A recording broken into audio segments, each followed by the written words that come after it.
Tolee, freshman geography chapterii tokkoffaa wajjiniin ilaalla jechuudha. Geography definition, scope and themes jedha. Jalqaba irratti meaning of geography yookiin immoo hiika geography irraa jalqabna. It is difficult to forward definition acceptable to all geographers at all times and places because of dynamic nature of the discipline and the changes in its scope and the method of study.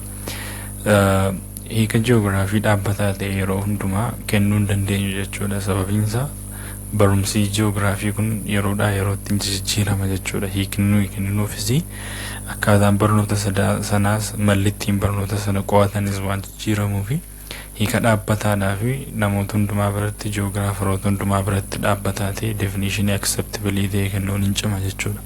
However, the following may be accepted as working definition. Kun haa ta'ullee malee hiika isaa kennuu rakkisaa ta'ullee malee akka definitioniitti armaan gaditti jiru kana fudhachuu dandeenya. Innis maaludha? Geography is a scientific study of Earth that describes, analyzes spatial and temporal variations of physical, biological and human phenomena and their interrelationship and dynamism over the surface of the Earth. Kun egaa maal jechuudha? Geographyni qo'annaa saayinsawaa ta'e kan waa'ee lafaa qo'atu, wantoota lafa irratti argaman adda addummaa isaanii deebi'ee wanta sun fiizikaaliidha moo baayoloojikaaliidha, wanta lubbuu qabu moo kan lubbuu hin qabne, akkasuma wanta namaa wajjin wal qabatu moo wanta uumamaati kan jedhuu fi walitti dhufeenya wantoonni sun waliif qabaniif jijjiirama isaan lafa irratti adeemsa yeroo keessa taasisaa adeeman qo'ata jechuudha geographiin. Keenyaaf wanta lubbuu qabu gaafa jennu geographiin waa'ee namaa qo'achuu danda'a. Biyya tokko keessa namoota meeqatu jiru, iddoo ta'e tokko keessa bineensota meeqatu jiru kan jedhu qo'achuu danda'a baayoloojikaalii gaafa jennu. Fiizikaalii gaafa jennu immoo gaarota meeqa jira, lagoota meeqa jira, wantoota lubbuu hin qabne jechuudha. Wantoota akkasii ta'uu danda'u jechuudha. Human phenomena kan jennu immoo wantoota namaan hojjetaman jechuudha. Dildiya meeqatu jira, daandiiwwan meeqatu jiru, gamoo meeqatu jira iddoo ta'e tokko keessa jennee ittiin qo'achuu dandeenya jechuudha. So warreen kun warri fiizikaalii, baayoloojikaalii fi human phenomenaan kun geography keessatti qo'atamu jechuudha. Walitti dhufeenyaa fi jijjiiramni isaan yeroo keessatti taasisanis. Inni gara biraan the scope, approach and themes of geography kan jedhudha. Geography is a holistic and interdisciplinary field of study contributing to the understanding of changing spatial structures from the past to future. Geography kan nuti jennu kuni fiildii holistikii ta'edha yookiin immoo fiildii gadi fageenya qabu. Qo'annaan isaa kan deepii ta'e yookiin gadi fagaataa ta'edha jechuudha. Structure yookiin caasaawwan garaagaraa irra keessa lafaatti argaman kana yeroo darbee kee ammas yeroo dhufuutti qo'ata jechuudha.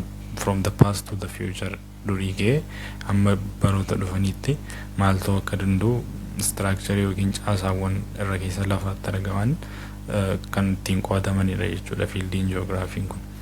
Thus, the scope of geography is the surface of the Earth, which is the very thin zone that is in the surface of the atmosphere. So, scopein geography gaafa jennu immoo wantooti geography ta'in qo'ataman yookiin xiyyeeffannoo geography jechuu keenya. Kanaaf xiyyeeffannoon geography yookiin scopein geography maalodha? Surface of the Earth jechuudha. Surface of the Earth jechuudha yookiin immoo irra keessa lafaa kun achi keessatti qo'atamu jechuudha. So gaafa surface of the Earth jennu wantoota akkamiiti yoo jenne atmosphere, lithosphere, hydrosphere, biosphere, which provides a habitable zone in which humans are able to live. Gaafa surface of the Earth jennu atmosphere ta'uu danda'a, bakkaan qilleensaa gara gadii ta'uu danda'a, lithosphere ta'uu danda'a, wantoota jajjaboo lafa irratti argaman jechuudha. Deebii hydrosphere ta'uu danda'a. Hydrosphere immoo bishaan warreen kana ta'uu danda'u surface of the Earth irratti kan argaman. Biosphere ta'uu danda'u wantoota lubbu qabeeyyii ta'uu danda'u. So scope of geography walumaa galatti wantoota kana qabatee jira. Scope of geography immoo surface Earth yookiin irra keessa lafaati jenna jechuudha. Gara biraan geography can be approached by considering two continuum which are human physical continuum and topical regional continuum. Geography karaa lamaan ilaaluu dandeenya yookiin immoo wantoota gurguddoo lamaan ji'oogiraafii qo'achuu dandeenya. Human physical continuum if topical regional continuum kan jedhamanidha. The topical or the systematic fields of geography view particular categories of physical or human phenomena as distributed over the earth, while regional geography is concerned with the associations within regions of all or some of the elements and their interrelationship. So gafa geography karaa wanittiin qo'annu kana tokko tokkoon ilaallu ni topical yookiin systematic field of geography jennu kuni particular category qo'achuudhaaf nu gargaara yookiin immoo mata duree adda ba'e tokko akkanui qo'annu nu taasisa jechuudha. Fakkeenyaaf haala qilleensaa yoo jenne iddoo ta'e tokkoof yookiin regionii ta'e tokko keessatti wantoota biraa dhiisnee haala qilleensaa sana akkanui qo'annu nu taasisa.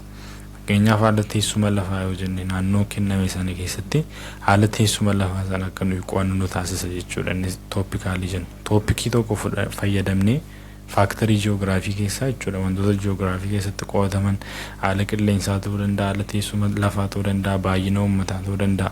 Garuu hunduma isaanii keessaa toopikii tokko fudhannee toopikii paartikulaar ta'e tokko sana booddee toopikii sana gaafa qo'annu maal jenna jechuudha. Topical or systematic fields of geography jenna.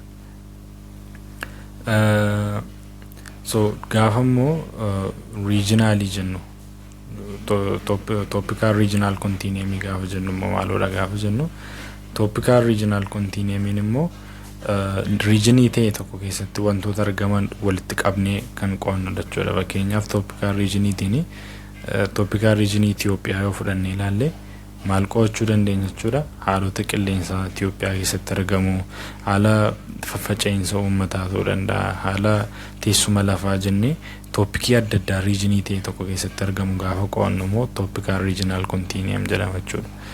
Inni gara biraan geography has 5 basic themes, namely location, place, human environment, interaction, movement, region.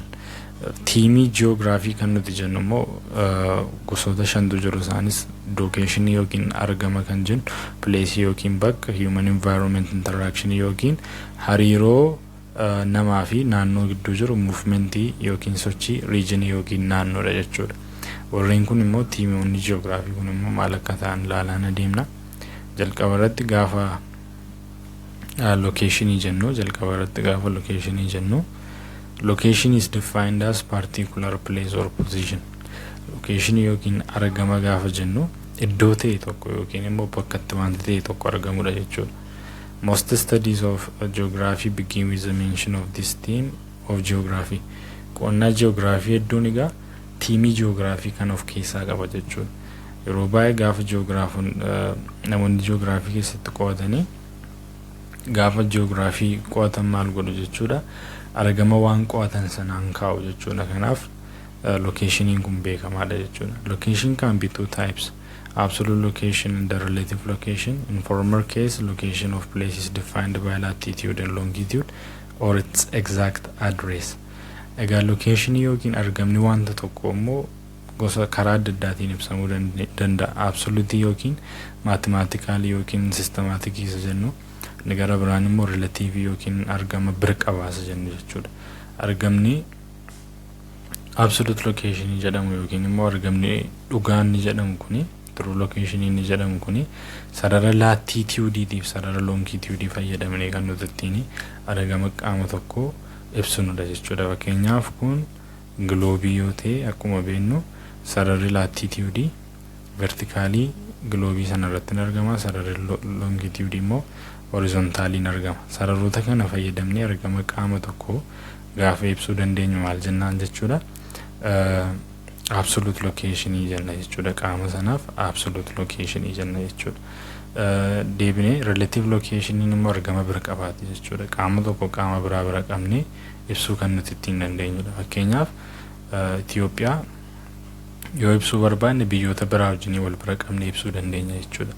Itoophiyaan biyyoota biraarraa eessatti argamti jennee keenyaaf bira qabnee gaafa ibsuu dandeenyutti maal jenna jechuudha. Absolute relative location jenne jechuudha.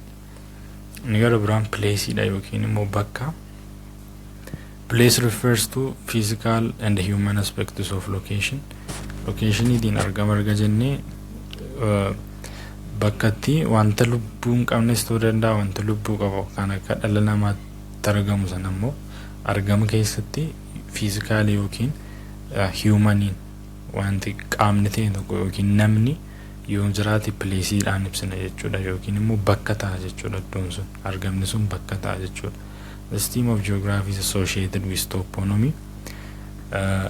Gaafa iddoo ibsinu maali wajjin wal qabata jechuudha. Toponymy yookiin maqaa bakka sanaa yookiin iddoo sanaa wajjin wal qabata. Deebi'ee site, the descriptive feature of the place. Iddoo yookiin bakki suni akkamittiin ibsamuu danda'a. Fakkeenyaaf iddoo akkasiitii lafti isaa gad bu'aadha ol ka'aadha qilleensi isaa akkasii jennee describe goonee ibsuu yommuu itti dandeenyu jechuudha. Feature naannoo sanaa fakkeenyaaf gaarri guddaan jira yoo ta'e fakkeenyaaf daandiiwwan adda addaa jiru yoo ta'e magaalaadha yoo ta'e baadiyyaa yoo ta'e description isaa akka ittiin ibsuu dandeenya. Deebi'ee situation, the environmental conditions of the place. Naannoon suni qilleensi isaa maal fakkaata? Hin ho'amoo, hin qorramoo, akkamii baddaamamoo, badda dareedha moo gammoojjiidha jennee environment isaatiin kan nuti ittiin ibsinu jechuudha. So place yookiin bakki namni yookiin qaamni fiizikaalaa ta'e lafatti argamudha. Deebi'ee tiimiin ji'oogiraafii kun wantoota akka toponymy yookiin maqaa saayitii yookiin description iddochaa situation yookiin haala qilleensaa naannoo sanaatiin ibsamuu kan danda'u jechuudha. Each place in the world has its unique characteristic expressed in terms of landform, hydrology, biography, pedology, characteristics in size of human population, and distinctive human cultures. Lafti addunyaa irratti argamu bakka addunyaa irratti argamu hundumtuu amala mataasaa adda kan ta'e qaba jechuudha. Akkaataa teessuma lafaatiin ta'uu danda'a, qilleensaatiin ta'uu danda'a, lubbu qabeeyyii achi jiraataniin ta'uu danda'a, baay'ina namoota iddoo sana jiraatan ta'uu danda'a, aadaa namoota achi jiraataniitiin ta'uu danda'a. Garuu adda addummaa qaba jechuudha iddoon addunyaa kana irratti argamu. The concept of place aids geographers to compare and contrast two places on Earth. Placing jiraachuunsa yookiin immoo barumsi place kana gaafa barutti iddoowwan lama addunyaa kana irratti argaman wal bira qabnee waliin madaaluudhaaf ilaaluudhaaf nu gargaara jechuudha. Inni gara biraan human environment interactionidha. Human environment interactionidha. Humans have always been on ceaseless interaction with their natural environment. Dhalli namaa walitti dhufeenya yookiin immoo hariiroo walitti fufaa ta'e qabu jechuudha environment yookiin naannoo keessa jiraatanii wajjiniini. No other species that has ever lived on our planet has profound effect on the environment as human. Akka dhala namaatti lubbu qabeeyyiin yookiin immoo sanyiin lubbuu qabu lafarra jiruu fi jiraate dhiibbaa lafa environment isaa irratti uumee jiru jechuudha. Maaliif humaniin environment isaanii irratti dhiibbaa uumuu danda'anii ilmi namaa environment yookiin naannoo keessa jiraatu irratti dhiibbaa uume guddaadha jechuudha bineensa gara biraarra. Humans have adapted to the environment in ways that allowed them to dominate all other species on Earth. Dhalli namaa environment yookiin naannoo keessa jiraatu tokkotti madaqee naannoo sana maal gochuu danda'e jechuudha. Bulchuu danda'e, bituu danda'e jechuudha. Bineensota warra kaan irratti bitee bulchuu danda'e jechuudha. Adapted ta'uurraan kan ka'e. Thus, human environment interaction involves three distinct aspects, which are dependency, adaptation, and modification. Kanaaf interaction yookiin hariiroon dhala namaatii fi naannoo isa gidduu jiru karaawwan gurguddoo sadii mul'ata jechuudha. Dependency yookiin hirkattummaa, adaptation yookiin madaquu, modification yookiin fooyyessuu. Dependency ni jedhu. Dependency refers to the ways in which humans are dependent on the nature for living. Dependency yookiin hirkattummaan nuyi jennu kuni kan inni ibsu akkaataatti dhalli namaa naannoo isaa irratti hirkataa ta'e jechuudha.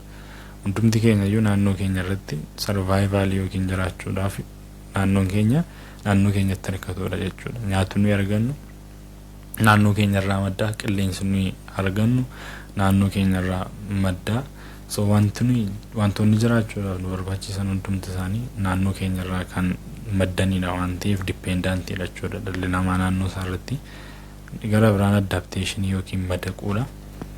Adaptation relates to how humans modify themselves, their lifestyle and their behavior to live in new environment with new challenges.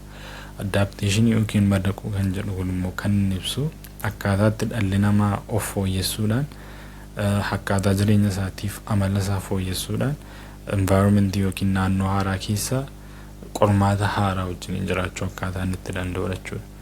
Namni fakkeenyaaf qilleensa gammoojjii keessa jiraatee baree gaafa qilleensa gara baddaatti qilleensa gara qabbanaatti jijjiirratu akkaataa jireenya isaatii jijjiiruu qabu jechuudha. Uffata furdaa kan qorra sarraa eeguffachuu qaba jechuudha. Sababiin isaa chaalenjii haaraa waan isa mudatee fi amalaaf akkaataa jireenya isaatii jijjiiree qormaata yookiin chaalenjii sana injifatee jiraachuu waan qabuuf jechuudha.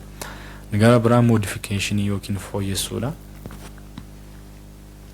Modification allowed humans to conquer the world for their comfortable living.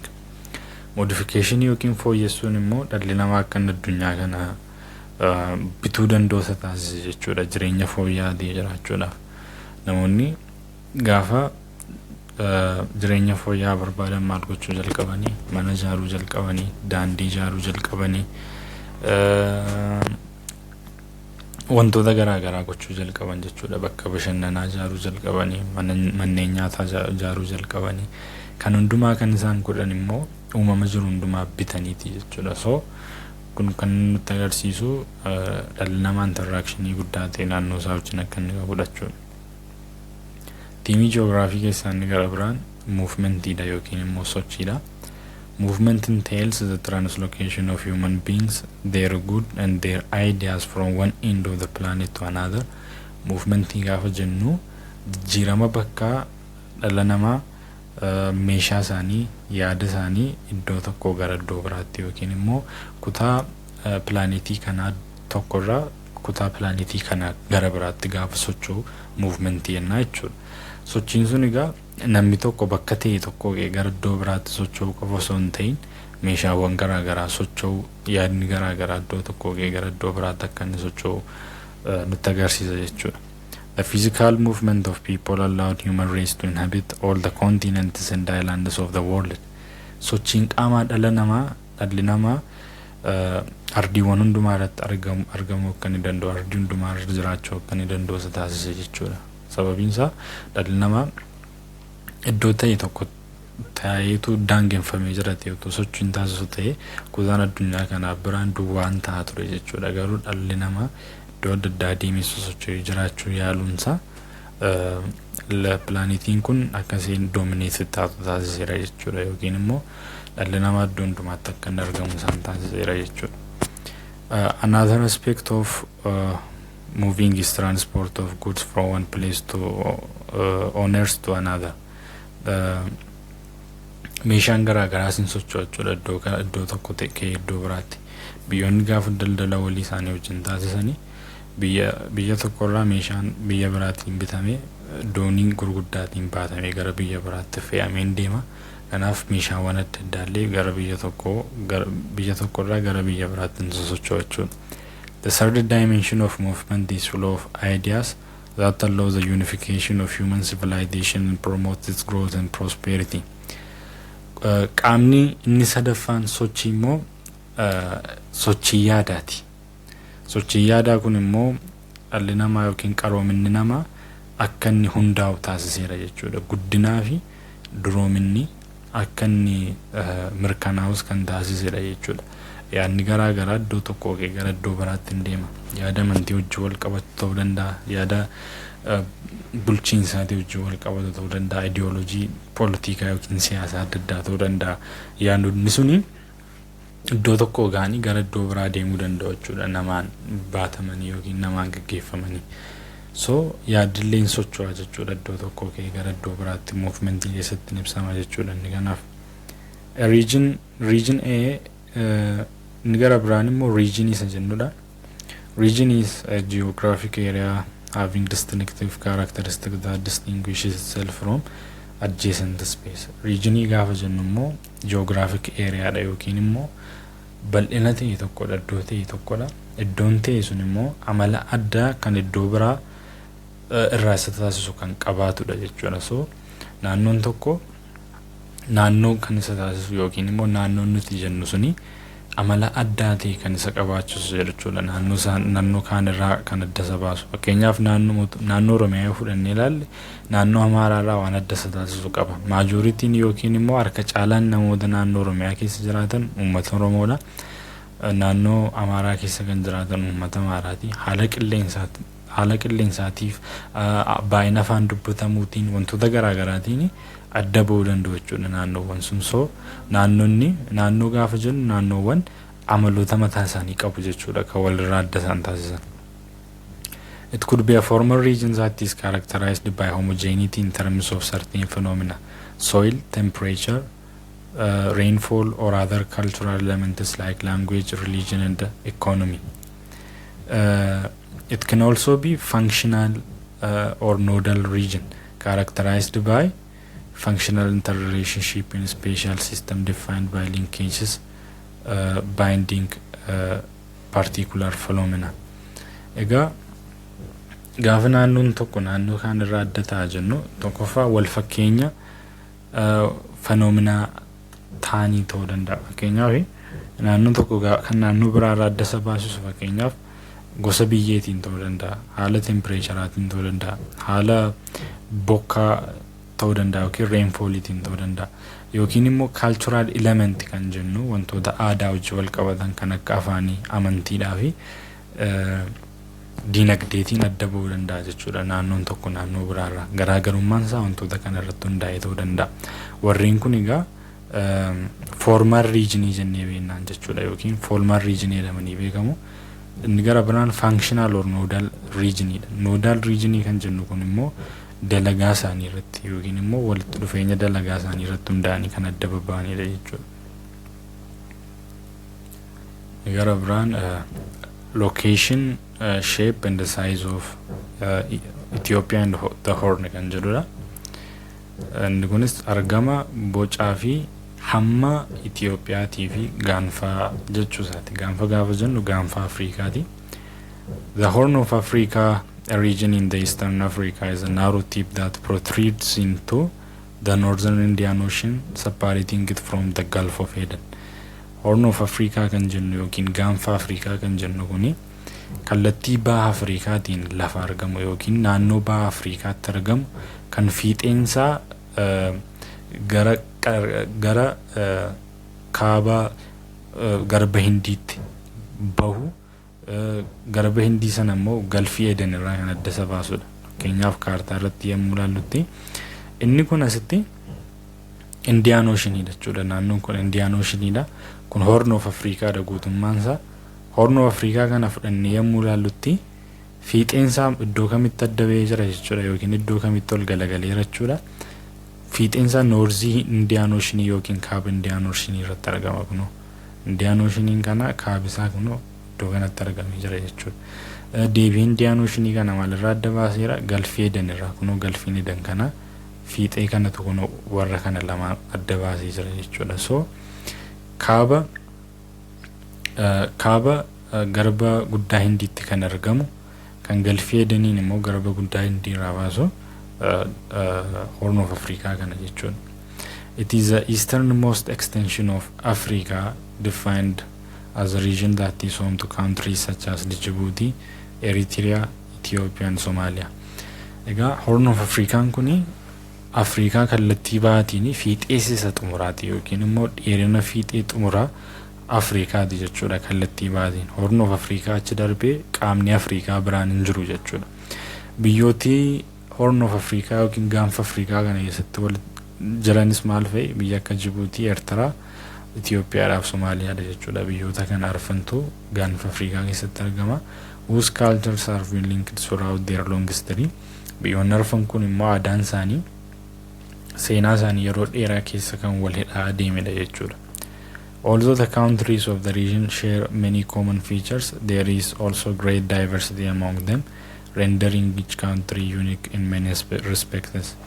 biyyoonni kun wal fakkeenyaa yoo qabaatan illee yookiin immoo wantoota wal isaan fakkeessan yoo qabaatan illee akkuma kana diversity guddaa qabu yookiin garaagarummaa guddaa qabu jechuudha. Garaagarummaa adda isaan taasisu yookiin immoo unique isaan taasisu qabu jechuudha. In terms of size, guddinaan jechuudha. Ethiopia is the largest of all of the Horn African countries while Djibouti is the smallest.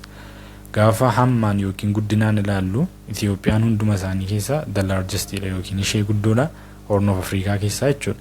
Djiboutiin immoo the smallest dha yookiin immoo ishee xiqqoodha jechuudha hunda isaaniirra. So the Horn contains such diverse areas as the highlands of Ethiopian Plateau, the Ogaden Desert, the Eritrea and Somali coasts. Horn of Africa kun egaa bakka biodiversity yookiin garaagarummaa qabuuf keessaa qaba jechuudha. Keenyaaf haayilaandiiwwan yookiin lafa ol ka'oo walakkeessa Itoophiyaatti argaman fudhachuu dandeenya.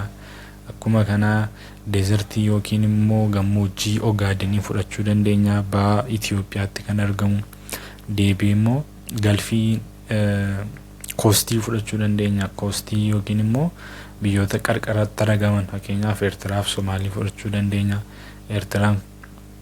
Eertiraa fudhanne fakkeenyaaf kun qarqara galaanaatti argamteerti. Galaanni diimaan qarqara isheetti jira yookiin immoo Eertiraan qarqara galaana diimaatti argamteerti. Somaaliin kun Indian Oceaniidhaaf galfoo fedanii qarqara galfoo fedaniif qarqara Indian Ocean yookiin garba guddaa Indiitti argamti jechuudha.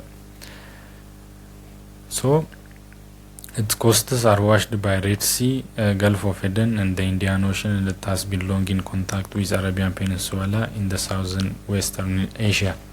So Horn of Africa kun yookiin immoo gaanfa Afrikaan kun qarqara maalitti argama? Qarqara galaana diimaa akkuma kana galfii Eden akkuma kana garba guddaa Indiitti argama jechuudha. Inni gara biraan location Itoophiyaa yookiin immoo argamii Itoophiyaati jechuudha. Itoophiyaan iddoo kamitti argamti yookiin immoo bakki Itoophiyaan itti argamtu maal fakkaata kan jedhu ilaalla jechuudha. The location of a country or place on a map or globe is expressed in two different ways.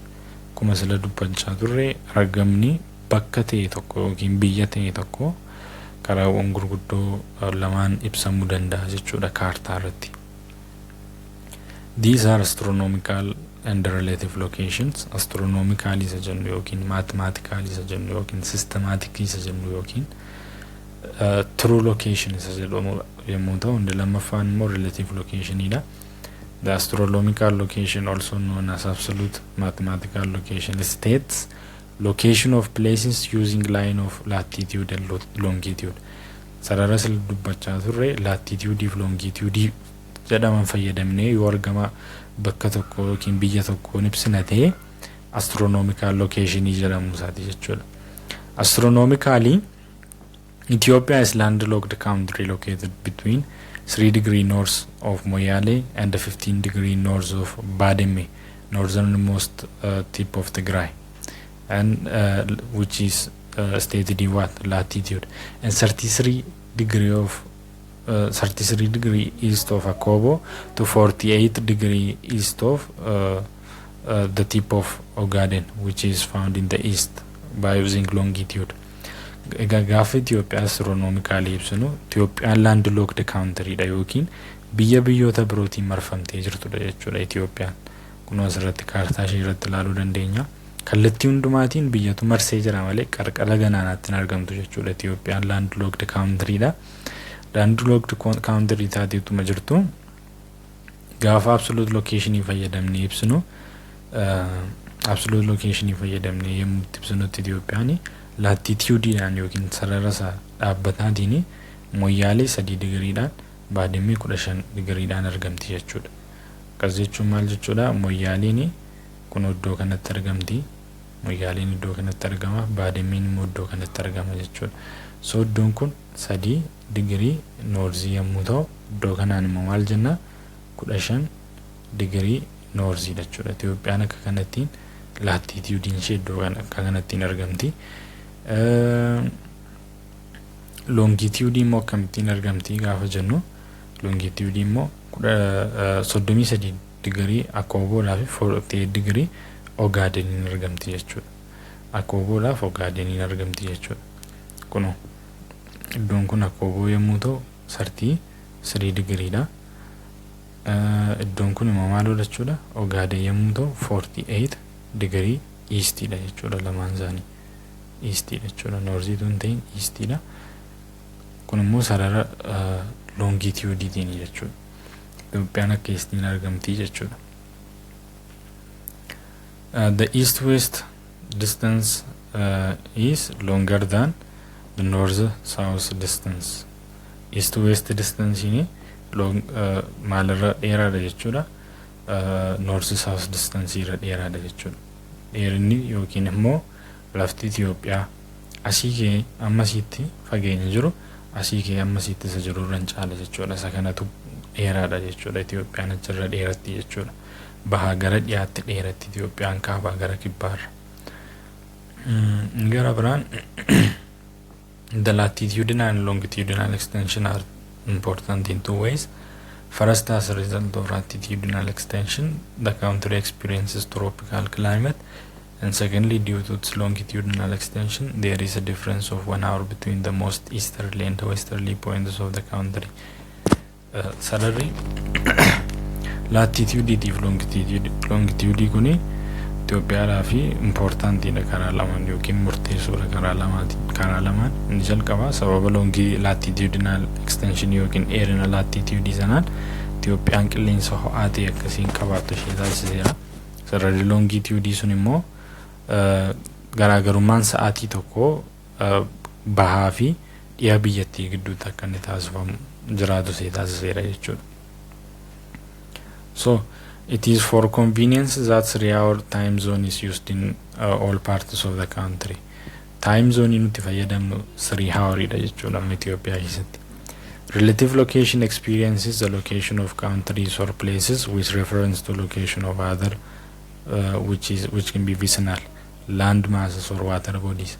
Relative location yookiin argama birqabaa gaafa jennu immoo biyyoota yookiin bakka biyya biraa yookiin qaamolee bishaanii yookiin immoo wantoota kana fakkaatan bira qabnee gaafa laallu jechuudha. So vicinally gaafa jennu biyya biraa fayyadamneeti jechuudha. Gaafa argama biyya tokko biyya biraa bira qabnee ibsinudha jechuudha. So location Itoophiyaa relative location Itoophiyaa akka teebilii kana keessa jirutti ibsuu dandeenya jechuudha. Jalqaba irratti Itoophiyaan jalqaba irratti Sudan to the west and the northwest. Itoophiyaa irraa Sudaan eessatti argamti jechuudha. Bahaa fi dhihaa fi kaaba dhiyaatti argamti jechuudha Sudaan Itoophiyaa irraa. Kunoo Sudaan Itoophiyaa irraa eessatti argamti. Kunoo karaa kanaan maalodha jechuudha. Kaaba dhiyaati. Karaa kanaan immoo maalodha jechuudha. Dhiyaa jechuudha. Dhiyaa irratti argamti jechuudha Sudaan Itoophiyaa irraa. Ni gara biraan immoo South Sudan to the southwest. South Sudan immoo yommuu itti ilaallu eessatti argamti jechuudha. South West irratti argamti jechuudha South Sudaniin immoo. Deebii ammas Djibouti to the east. Djiboutiin immoo eessatti argamti jechuudha. Itoophiyaa irraa bahaa irratti argamti jechuudha. Kunoo Djiboutiin eessatti argamti jechuudha. Bahaa irratti argamti jechuudha Itoophiyaa irraa. Biyyoota biraa wal bira qabnee yommuu itti ilaallu jechuudha kun. Somalia to the east and the southeast. Somaliyaan immoo eastidhaaf southeastitti argamti. Akkas jechuun bahaaf maal irratti argamti jechuudha. Kibba bahaatti argamti jechuudha. Bahaa fi kibba bahaatti argamti jechuudha Somaliyaan Itoophiyaa irraa. Deebii ammasii Eritrea to the north and the northeast.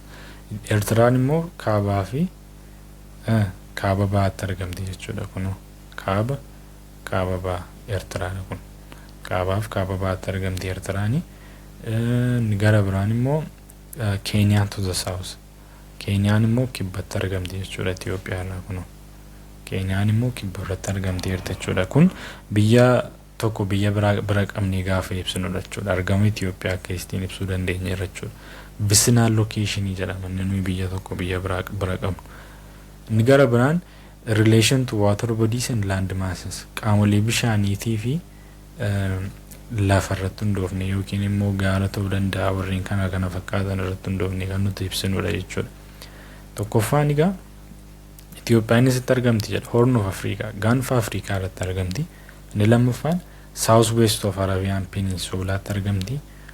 South of Europe argamti. Ardiiwwan jiran keessa Europein iddoo kana yoo jiraate Afrikaan akkasi waan ta'eef Itoophiyaan kunoo kibba maaliitti argamti? Europetti argamti.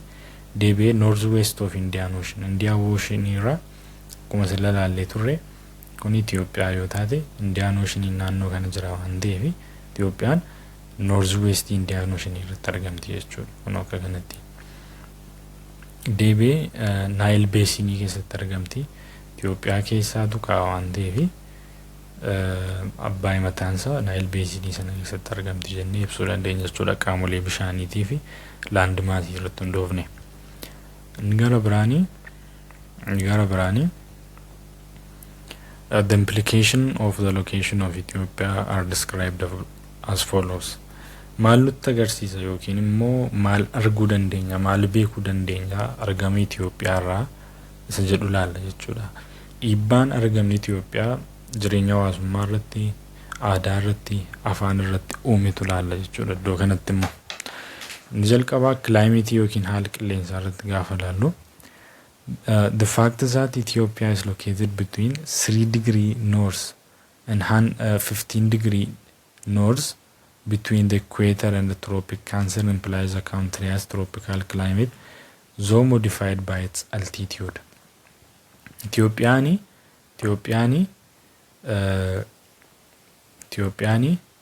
maaliif maal gidduutti argamuun ishee jalqaba irratti 3 degree norziidhaa fi 15 degree norziitti argamuun ishee maal isee taasiseera jechuudha. Sarara equatoriitiif tropic cancerii gidduutti akkasiin argamtu ishee taasiseera. Kun immoo qilleensa tropikii ta'e yookiin qilleensa ho'aa akka isheen qabaattu ishee taasise.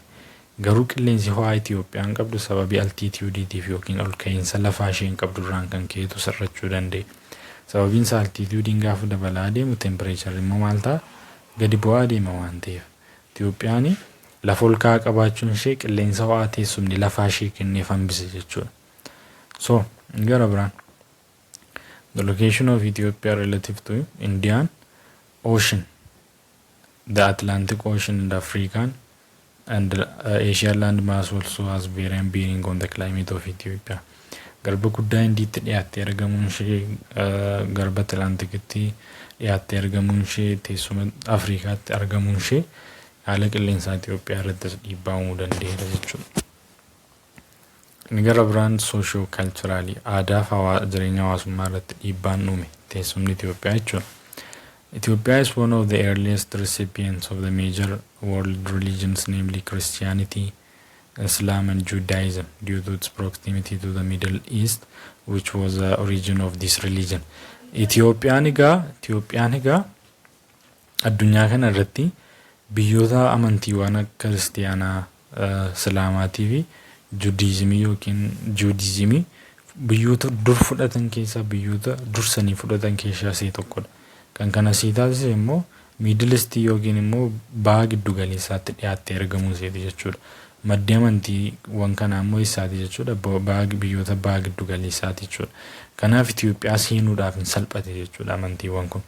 The linguistic and other cultural relationship which Ethiopia shares with its neighbor reflect the influence of location. Kana qofa osoo hin ta'in Itoophiyaan bakka itti argamtu irratti hundaa'uutiin afaan garaa garaa biyyoota naannoo isheetii wajjiniin afaan wal fakkaataa yommuu taasifamuun argama jechuudha. Kanaaf afaan isheellee aadaan isheellee akka hirmaatamu taasifameera jechuudha biyyoota biraa wajjin.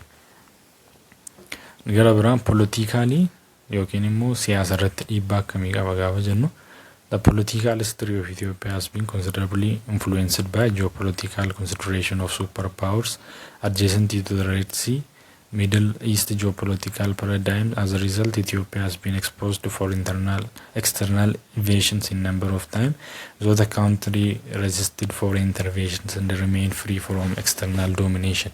Itoophiyaan bakki isheen itti argamtu sun bakka filatamaa ta'etu mul'ata. Sababiinsaa biyya Itoophiyaan biyyi koloneeffatee biyyoota biraa koloneeffachuudhaaf itti salphatachuudha. Baha Afrikaa keessaa biyya bal'inaan guddoodha.